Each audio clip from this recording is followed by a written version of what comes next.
तो देखो हम लोग ये यहाँ तक पहुंचे थे। अगर मुझे वीक इलेक्ट्रोलाइट के केस में वन हाफ फैक्टर बताना है तो यहाँ भी आई की वैल्यू 1 वही ग्रेटर देन 1 होगी, क्योंकि यहाँ देखो वही मॉलिक्यूल टूट रहा है, छोटा मॉलिक्यूल कई सारे मॉलिक्यूल में, और इसलिए क्योंकि n की वैल्यू ग्रेटर देन 2 होती है। अब इसके एग्जांपल में हम लोग आएंगे तो वीक एसिड, ठीक है ना, जो भी ये तुम्हारे HCl है, एसिटिक एसिड है, H2S है, फॉर्मिक एसिड है, बहुत सारे जितने भी ऑर्गेनिक एसिड होते हैं और कुछ इनऑर्गेनिक एसिड हम लोग वीक एसिड में मानते हैं, ठीक ना। इसके बाद जैसे देखो मैं तुमसे क्वेश्चन बोलूं कि आपको वन हाफ फैक्टर बताना है और पूरा भी क्वेश्चन लिख दे रहा हूं मैं, ज्यादा अच्छा रहेगा। जैसे मान लो मैं तुमसे एग्जांपल पूछूं कि आपको क्या करना है, वन हाफ फैक्टर बताना है CH3COOH का इफ, ठीक है ना, आपका जो एसिटिक एसिड है, ठीक है, ऐसे दे दूंगा इफ जो है CH3COOH इज, ठीक ना, आयोनाइज्ड, ऐसा मैं लिख देता हूं मैं, आयोनाइज्ड 10%। ये क्वेश्चन आपको दे दूं मैं कि आप बताइए जरा कितना परसेंट इसका आयोनाइजेशन हो जाए, और 10% आयोनाइजेशन हो जा रहा है, जरा वन हाफ फैक्टर बताइए कितना हो जाएगा।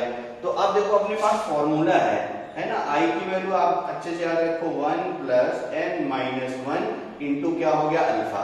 अब देखना हमें n का भी काम है और अल्फा तो दिया है, कोई दिक्कत नहीं है।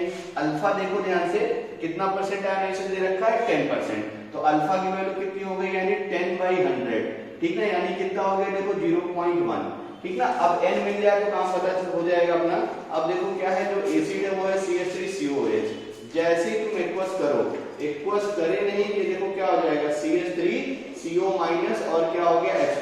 आई होप सारा डेटा आपको मिल गया। अब तो कुछ करने की जरूरत है नहीं, सब कुछ रख दीजिए, आंसर आ जाएगा। तो यानी वन हाफ फैक्टर आप देखो कितना हो गया, 1 + n की वैल्यू कितनी हो गई 2 - 1 इंटू क्या हो गया देखो 0.1। अब इसको सॉल्व कर लो आप, 1 + 2 - 1 कितना हो गया 1, और क्या हो गया 0.1, यानी वन हाफ फैक्टर कितना हो गया 1.1, ये हो गया तुम्हारा आंसर।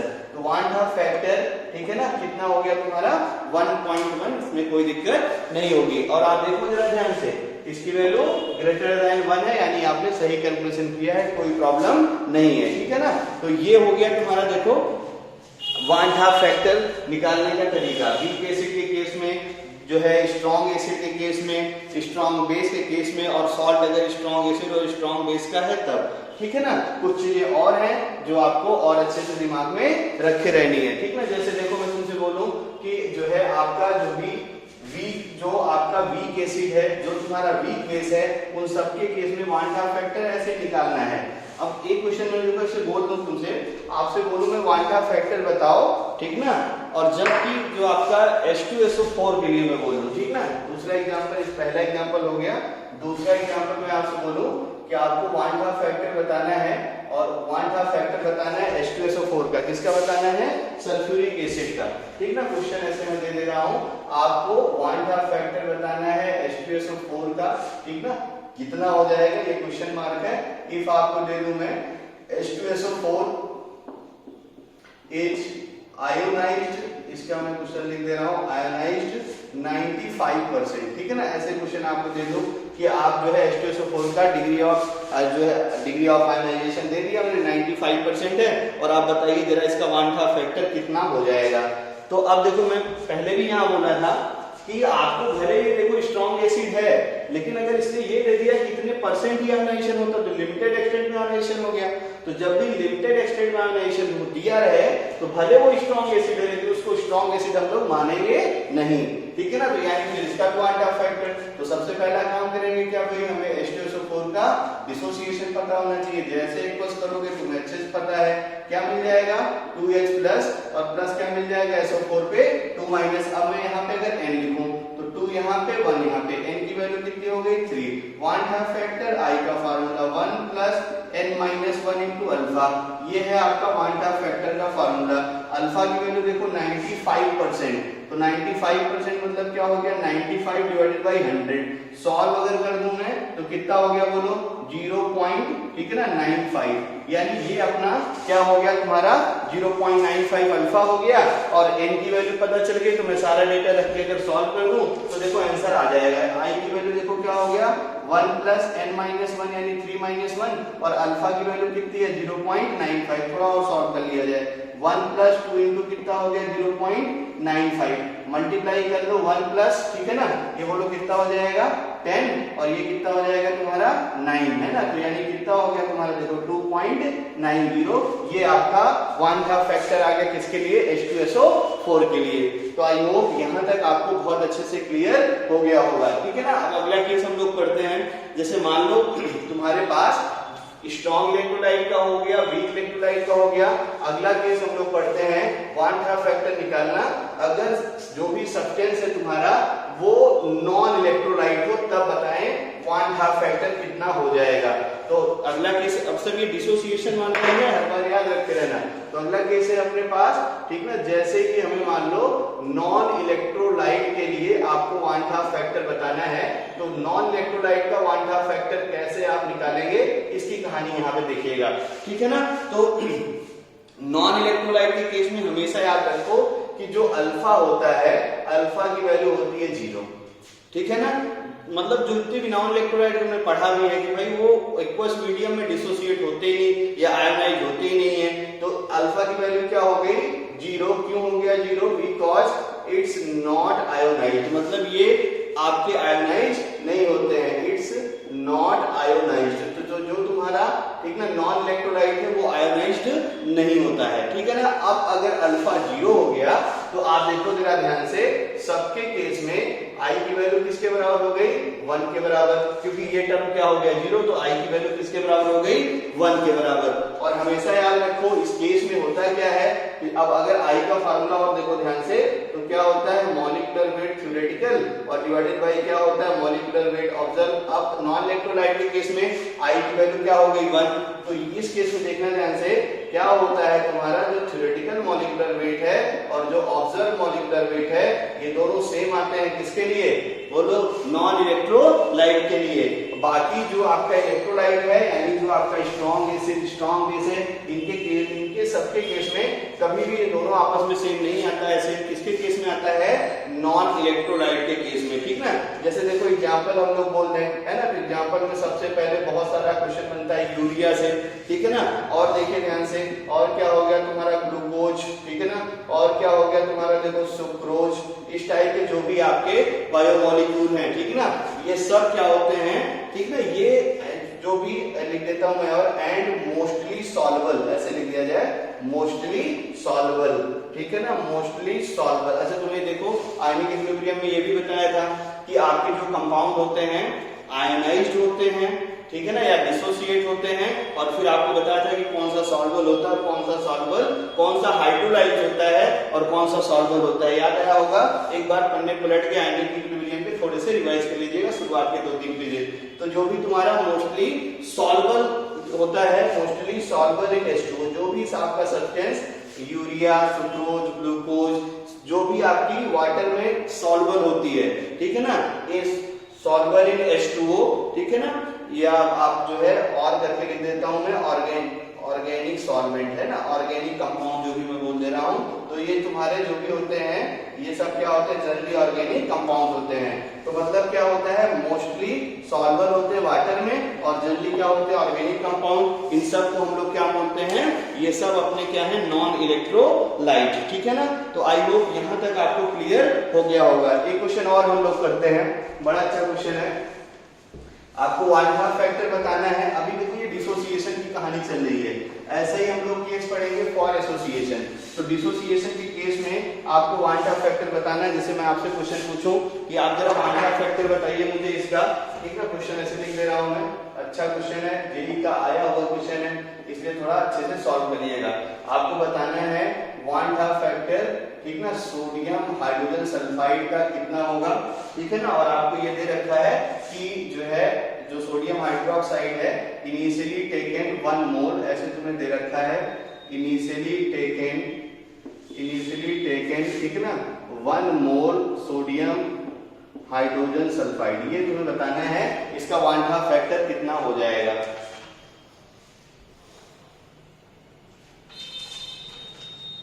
ठीक है, हुआ सॉल्व? चलिए वीडियो पॉज करिए, सॉल्व करिए, नहीं होता तो मैं बताता हूं। तो देखो जरा ध्यान से, अपने पास क्या है सोडियम हाइड्रोजन सल्फाइड है, तो जैसे ही तुम एक्वस करोगे, बड़ा अच्छा क्वेश्चन है ध्यान से देखना, तो ये क्या होगा देखो Na+ और क्या हो जाएगा तुम्हारे पास HS माइनस। अब हम लोग देखते हैं इसमें आपको इनिशियल मोल इसका दे रखा है, तो इनिशियल मोल आप देखो ध्यान से, इनिशियल मोल कितना दे रखा है 1 मोल। तो अब देखो इनिशियल मोल है तो तुरंत तो ये टूटेगा नहीं, तो इनिशियल मोल अगर इसके लिखूंगा तो पहले ये क्या रहेंगे 0। अब मैं जब फाइनल मोल यहाँ लिखूंगा तो अब देखो ये अभी क्या हुआ Na प्लस H माइनस, यानी यहाँ देखो क्या हो गया इस वाले पार्ट में 100% आयोनाइजेशन हो गया।